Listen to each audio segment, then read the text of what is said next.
So hello guys, I am Prithvi KC and you are watching animated AD. आज हम organic chemistry की सबसे important topic cover करने जा रहे हैं एंड दैट इज नोमेनक्लेचर, जो कि हेट्रोसाइक्लिक कम कंपाउंड की नोमेनक्लेचर करेंगे, जो कि एच विडमान मेथड से हम करेंगे। So guys, we are going to cover nomenclature in just 15 minutes.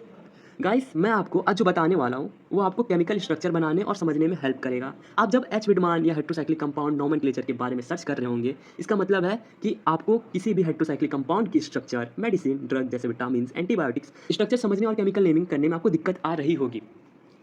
आज का हमारा एम रहेगा बेसिक स्ट्रक्चर जैसे फुरान से टफ स्ट्रक्चर जैसे अमोक्सिसिलिन, पेनिसिलिन की नेमिंग करना सीखेंगे। दूसरा एम हमारा ये रहेगा कि आज हम लेक्चर में नोट्स बनाने पर फोकस नहीं करेंगे, बल्कि केमिकल स्ट्रक्चर बनाने और उसकी नेमिंग करने में फोकस करेंगे, अर्थात केवल समझने में ध्यान देंगे। नोट्स बनाने का कोई ज़रूरत नहीं उतना। और आज का दूसरा हमारा एम यह है कि हम आज बहुत सारे खूब सारे नोमेनक्लेचर करेंगे, जिससे आपका कॉन्सेप्ट क्लियर हो जाए और आपको दोबारा नोट्स पढ़ने की ज़रूरत ना पड़े और किसी भी टफ कॉन्सेप्ट में आप कंफ्यूज ना हो। तो चलिए शुरू करते हैं। हंस विडमान नोमेनक्लेचर ये दो वैज्ञानिकों द्वारा प्रतिपादित किया गया था, जिसमें से पहले वैज्ञानिक का नाम अर्थर रुडोल्फ हंस था और दूसरे का कार्ल ऑस्कर विडमान। डेफिनेशन देखते हैं। A type of systematic chemical nomenclature used for naming heterocyclic parent hydrides having no more 10 rings members. ये दोनों की फोटो है। आगे बढ़ने से पहले हम ये समझ लेते हैं कि हेट्रोसाइक्लिक रिंग बोलते किसे हैं। तो हेट्रोसाइक्लिक रिंग भी सिंपल रिंग की तरह दिखती है, लेकिन बस फर्क इतना होता है कि हेट्रोसाइक्लिक रिंग में किन्हीं भी दो बॉन्डों के बीच में या उससे अधिक भी हो सकते हैं हेट्रो एटम, जैसे एफ एन ओ एस कुछ भी प्रेजेंट हो सकता है, इसे हेट्रोसाइक्लिक रिंग बोलते हैं। ऊपर के दो हेट्रोसाइक्लिक रिंग के एग्जांपल है तथा नीचे के दो सिंपल रिंग के एग्जांपल है। हेट्रोसाइक्लिक कंपाउंड के नेमिंग के भी अलग अलग तरीके हैं। आइए उनके टाइप्स देखते हैं। पहला, अर्न्स विडमान नोमेनक्लेचर, जिसे एच विडमान नोमेनक्लेचर भी कह सकते हैं। Second, common naming. Common naming basically किसी भी इन्वेंटर या लोकल लैंग्वेज में उस कंपाउंड को क्या बोलते हैं उसके आधार पर रखा जाता है। And third is replacement nomenclature. इस फॉर्मूले के अकॉर्डिंग नोमेनक्लेचर करते हैं, जो मेनली तीन चीज़ों पर डिपेंड करता है। पहला, टाइप ऑफ हेट्रोएटम जेड, दूसरा साइज ऑफ रिंग एन, तीसरा nature of ring means ring saturated है या अनसैचुरेटेड है। यहाँ बेंजीन ने डुअल बॉन्ड कंटेन किए हैं इसलिए अनसैचुरेटेड है, तथा साइक्लोहेक्सेन ने सिंगल बॉन्ड कंटेन किया है इसलिए सैचुरेटेड है। ये एग्जांपल है जिसे हम आगे डील करेंगे। ऊपर के तीनों कंपाउंड अनसैचुरेटेड कंपाउंड है तथा नीचे के तीनों कंपाउंड सैचुरेटेड कंपाउंड है। ध्यान देने वाली बात यह है कि यहाँ size of ring means N 3 से 10 ही होना चाहिए, ना उससे कम और ना ही उससे ज़्यादा होना चाहिए। रिप्रेजेंटेशन के लिए ये तीन पार्ट में डिवाइड है। फर्स्ट इज प्रीफिक्स, जिसमें हेट्रोएटम्स आएंगे और उनके स्पेसिफिक नेम होंगे, जिनका हमें प्रीफिक्स के प्लेस पे रिप्रेजेंटेशन के लिए यूज़ करना है। जैसे ऑक्सीजन को ऑक्सा, नाइट्रोजन को एजा, सल्फर को थाया, फास्फोरस को फॉस्फे, सेलेनियम को सेलेना, आर्सेनिक को अर्सा, टेलुरियम को टेलोरा। Secondary system means name of the ring as per size. ये बहुत ही ईजी है, बस एक बार याद कर लेने पर यह याद हो जाएगा। जैसे 3 को आई आर, 4 को टी, 5 को ओ एल, 6 को आई एन, 7 को ई पी, 8 को ओ सी, 9 को ओ एन, 10 को। एक छोटी सी राइम है, इरिटॉल इन इपॉक ऑन एक्लेयर्स, जहाँ इरिटॉल को जैसे ट्राई में आई आर होता है, टेट्रा में ई टी होता है, हेप्टेन में ई पी होता है, ऑक्टेन में ओ सी होता है, नोनेन में ओ एन होता है और डेकेन में ई सी होता है। यह 5 और 6 थोड़ा सा रिलेटेड नहीं हो पा रहा है, लेकिन इजी है, याद हो जाएगा। 5 में ओ एल है, 6 में आई है। Last part of representation is suffix, जो रिंग की सैचुरेशन और अनसैचुरेशन को डिनोट करता है।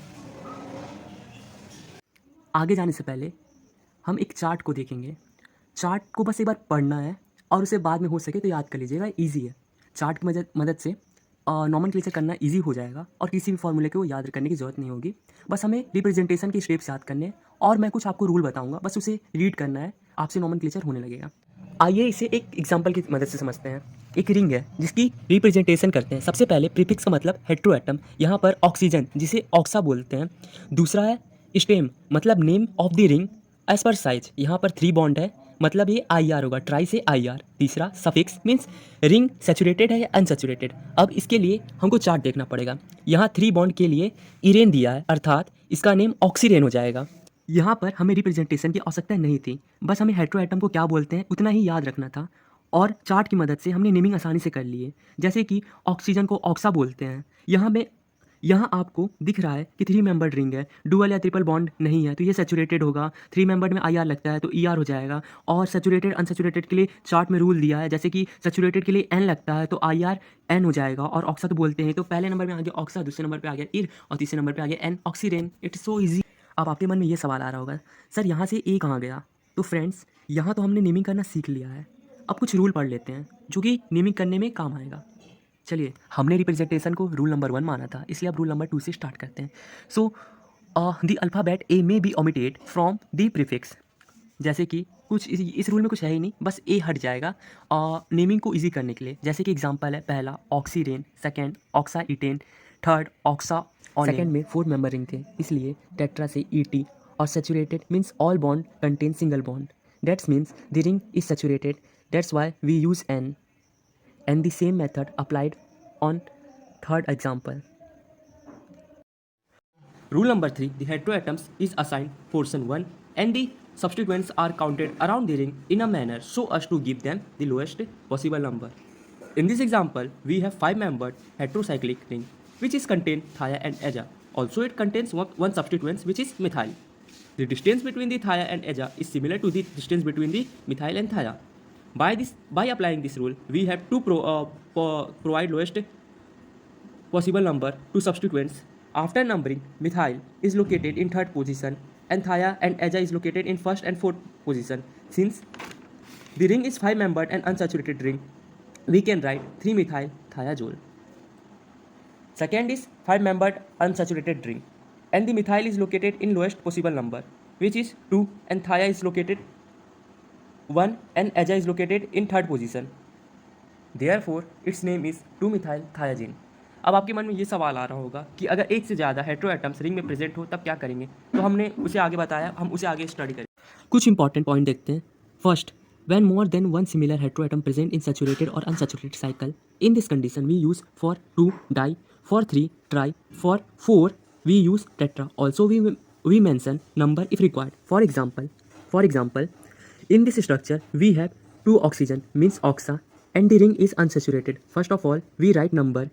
In this structure, first oxa is situated in number 1 and second oxa is situated in number 3. By applying this rule, we can write the name of this structure 1,3-dioxol, all because it is a 5-member ring and E shows it is an unsaturated ring. The next example is 1,3,3-trioxol and last example is 1,2,3 triazole. The second point is when more than one type of heteroatoms present in the ring, the name of the ring includes more than prefix with numbering according to priorities. For example, in this example, we have 2 different heteroatoms. The numbering of the heteroatoms means priority of heteroatoms is done by following this series.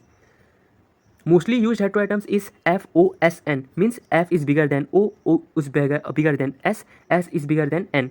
It means not bigger than, it means the priority of F is bigger than O and priority of O bigger than S and the priority of S is bigger than N.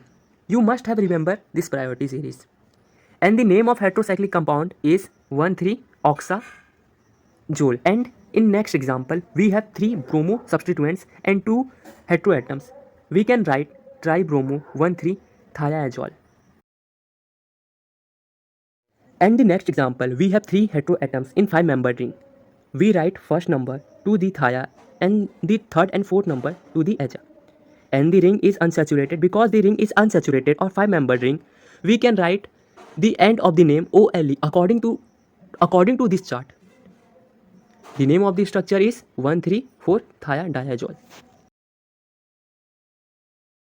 Rule number 5, the saturated and unsaturated suffix applies only to the completely saturated or unsaturated ring respectively. Appropriate prefix such as dihydro, trihydro, etc. shall be used for partially unsaturated by using the root word of unsaturated ring. It means पिछला हमने जितना भी प्रश्न solve किया या तो वो saturated था या अनसैचुरेटेड। अगर ऐसी कंडीशन आ जाए जहाँ पर रिंग पार्शली अनसैचुरेटेड हो, तब हमें मेंशन करना होगा कि किस बॉन्ड में यह अनसैचुरेटेड है या सैचुरेटेड है, और मेंशन इसे हम H या फिर हाइड्रो का यूज़ करके करते हैं, और एक से अधिक हाइड्रो होने पर डाई या ट्राई या टेट्राहाइड्रो यूज़ करते हैं। और जो लॉ फॉलो करती है वो कम्प्लीटली अनसैचुरेटेड का रूट वर्ड, मतलब जब लास्ट में हम नाम लिखेंगे तो अनसैचुरेटेड में जो नेमिंग होती थी वही नेमिंग इसमें भी होगी। बस फ़र्क इतना पड़ता है कि जहाँ पे सैचुरेटेड है, मतलब जहाँ पे सैचुरेटेड है वहाँ पे उसकी नंबरिंग करेंगे और वहाँ पे हाइड्रो लिखना है।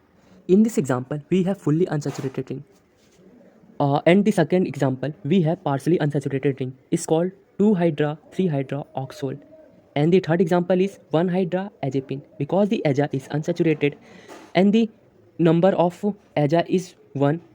That's the reason why we write 1-hydroxyapine. The word dihydro, trihydro or tetrahydro are used if 2 or 3, 4 atoms are unsaturated. For example, first is fully unsaturated. In the second structure, the place 1 and 2 is hydro, in which we use di, and the structure is 6-membered and heteroatoms is aza. The name of the structure is 1,2-dihydroazine. और ध्यान रखेंगे partially unsaturated ring की naming fully unsaturated ring के अनुसार करेंगे. यहाँ last में एजीन है जो कि अनसेचुरेटेड कंपाउंड में लगता है.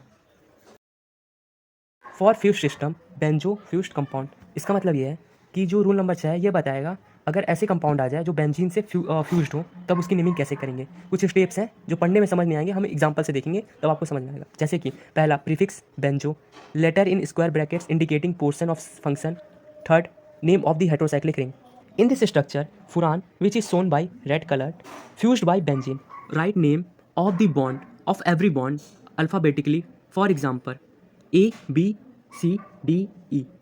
And the bond which is directly connected with benzene, write in square bracket. So B is directly connected with benzene. That's why we write B in square bracket. And third is name of heterocyclic ring. The main heterocyclic ring is furan, which is common name of oxole. You can also write benzo bracket में B and oxole. Benzo B oxole. Second example, in this structure, the heterocyclic ring is pyridine and the connected bond is C. That's why we can write benzo C pyridine. आइए एक important point देखते हैं. For more than one heteroatom present in ring, the steps for naming first is we can make one system is parent and second is substituents for naming. For example, first ring is contain oxygen and second ring contain sulphur. इसमें सबसे पहले numbering करते हैं. Numbering priority के अनुसार होगी. According to priority we can write oxygen first and the sulphur is placed in 6 number. इसके बाद कनेक्टेड बॉन्ड का नाम लिखेंगे. यहाँ पर हमने पेरेंट रिंग को फुरान माना है और थायोपेरेंट को सब्स्टिट्यूएंट्स. चूँकि सब्स्टिट्यूएंट्स को पहले लिखते हैं इसलिए यहाँ पर इसका नाम 7-हाइड्रो थायोपाइरेनो बी फुरान हो जाएगा. नेक्स्ट, अगर हमारे पास सेम हेटेरोएटम पेरेंट रिंग और सब्स्टिट्यूएंट्स में रहे, यानी दोनों रिंग में सेम हेटेरोएटम रहे, तब हम नेमिंग कैसे करेंगे, यानी किसको पेरेंट बनाएंगे और किसको सब्स्टिट्यूएंट्स बनाएंगे. तो इसके लिए हम लार्ज रिंग को लेते हैं. अगर लार्ज रिंग को पेरेंट रिंग बनाते हैं. अगर सेम हेटेरोएटम हो तो लार्ज रिंग को पेरेंट रिंग बनाएंगे और जो स्मॉलर रिंग होगा उसको बनाएंगे सब्स्टिट्यूएंट्स. यहाँ पर लार्ज रिंग पायरेन था इसलिए इसे पेरेंट रिंग माने तथा फुरान स्मॉल रिंग था इसलिए इसे सब्स्टिट्यूएंट्स माने. अतः इसका नाम 2-हाइड्रो फ्यूरो बी पायरेन हो जाएगा. यहाँ तक हम ऑलमोस्ट पूरे रूल कवर कर लिए और नॉमेनक्लेचर की प्रोसेस भी सीख लिए. इसके आगे हम अब कुछ स्ट्रक्चर की नेमिंग करेंगे जिससे अच्छी तरह प्रैक्टिस हो जाए. साथ ही कहीं भी अगर आपको कन्फ्यूजन हो तो दूर हो जाएगा.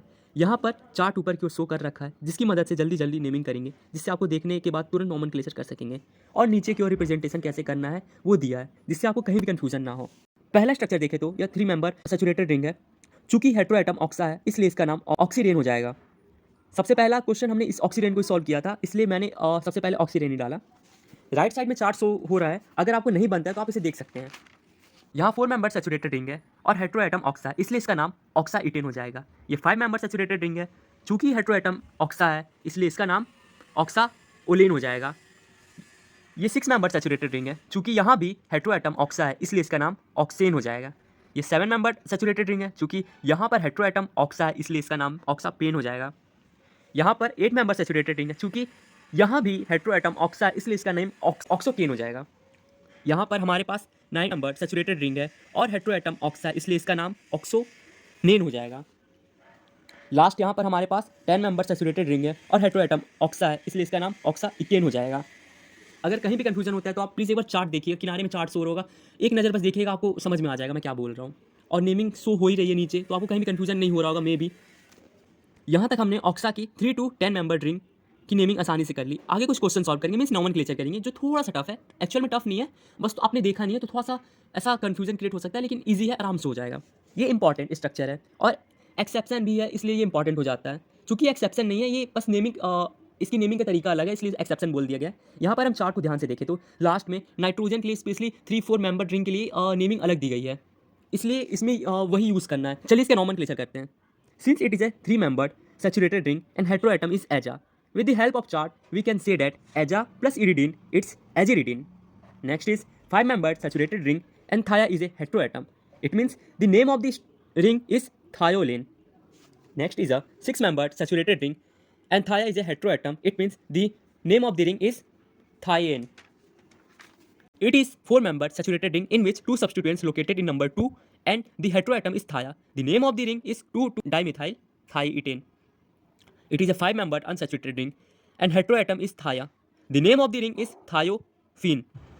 It is a 5-membered unsaturated ring in which heteroatom is aza and oxa. According to priority order, its name is oxa plus aza plus ol. It's oxaazole.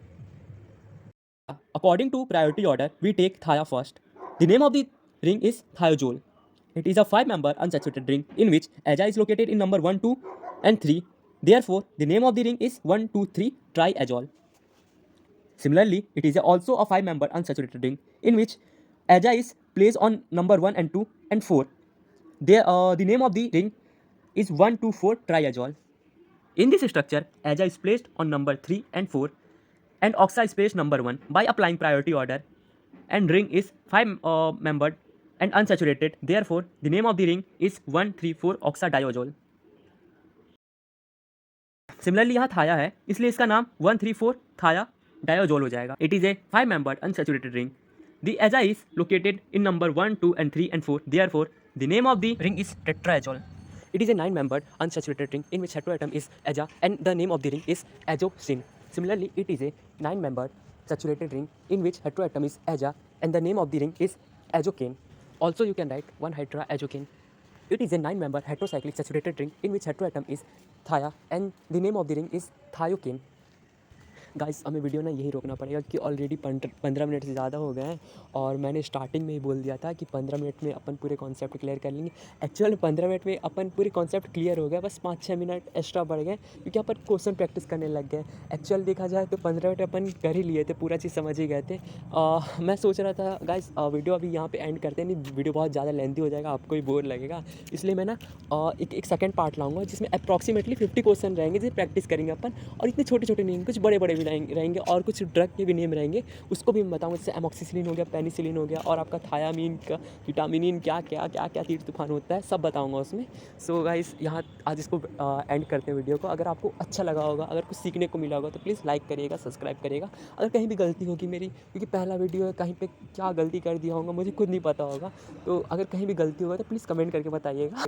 Friend जाने से पहले मैंने आपको बताया था स्टार्टिंग में कुछ आपको इंपॉर्टेंट कॉमन नेम बताऊंगा, आप उसे प्लीज़ पढ़ लीजिएगा. तो ये कॉमन नेम आप आ रहे होंगे, प्लीज़ इसे अच्छे से याद कर लीजिएगा क्योंकि पेपर में ना अक्सर लोग कॉमन नेम डायरेक्टली पूछ लेते हैं, या फिर क्वेश्चन पेपर में आप किसी भी स्ट्रक्चर का ड्रग का नेमिंग करोगे ना, आप उसमें कॉमन नेम लिखोगे ना, विंस हर्जमान के जगह आप कॉमन नेम लिख दोगे ना, तो सर लोग की खुशी कम पीक लेवल पर होती है, भर भर के नंबर देते हैं. इसलिए आप कॉमन नेम ना अच्छे से याद कर लीजिएगा. फिर मिलते हैं नेक्स्ट वीडियो में.